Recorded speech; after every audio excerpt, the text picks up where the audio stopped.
Hello everyone, my name is Reewyn and welcome to day 7 of my Dead by Daylight Bootcamp. Today is a big day. By the end of this video, you should be able to play Dead by Daylight at a reasonable level and have a decent understanding of how the game works.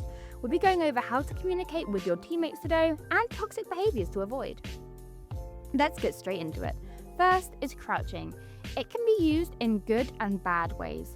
The first is healing. To thank someone for healing you, you should crouch a few times, unless of course you're being chased. You can also ask to be healed. By crouching, you're asking the other player, heal me please. Crouching can also be used in toxic ways, however, and should not be used otherwise. For example, if someone is crouching over the hatch, that is seen as taunting the killer. Not only is it rude, but you can easily lose a game this way if the killer closes it. Crouching at the exit gate is also seen as toxic, and again, if not well timed, can make you lose a game. Finally, crouching in general when you're showing off is rude. Basically, don't be rude. Everyone is here to have fun. On the same note, flashing your flashlight on and off continuously to bait the killer is again considered rude. You can use it to blind them of course, but it's considered taunting just to irritate them. Next is working as a team to survive. First, a note for the killer, do not tunnel. This means chasing down the survivor when they're straight off the hook. It's also considered toxic as it's very hard for the survivor to get away and means they'll be downed quite easily. If you find them after a bit, not specifically hunting them down, that's okay. But strategy-wise, it's better to find other survivors and kick the generators to slow progress. You also don't want to face camp. This is when you stand very near the survivor or camping where you stand nearby. Face camping also throws a meter for the survivor, which when full gives the survivor a 100% chance to unhook, meaning you will lose them anyway. The next thing to do is make sure you work together to survive as long as possible as a group.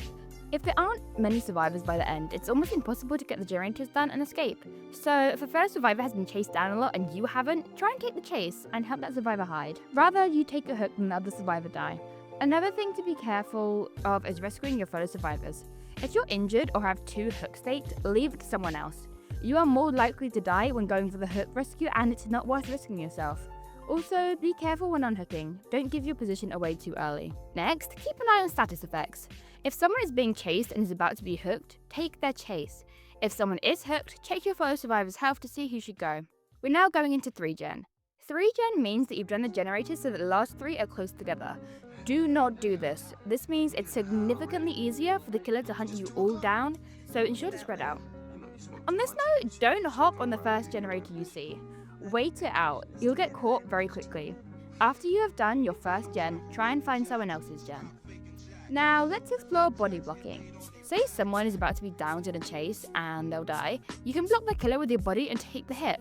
This strategy is also useful if an injured survivor is running to the gate and you are at full health. It means you can all safely get out, get all 4 of you out of the gate.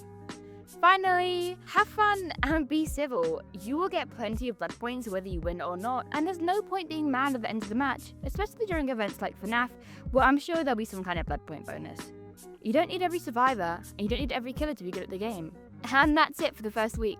Congratulations! You should now be able to play the game at a pretty good level. I hope you enjoy playing, and when you're ready, come join me in week 2 where we'll get really stuck in and learn how to play the game at an advanced level so you can play top tier games. See you next time!